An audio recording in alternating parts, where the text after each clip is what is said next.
平板音效的控制。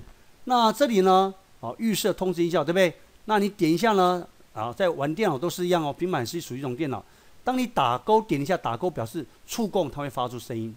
那萤幕锁定的音效也要有声音。那触控时要镇定，有是声音，就这个。如果不要呢，手指点一下，点一下，点一下，就表示说，不需要声音来通知。那你点一下，表示我要启动，启动这2个用音效。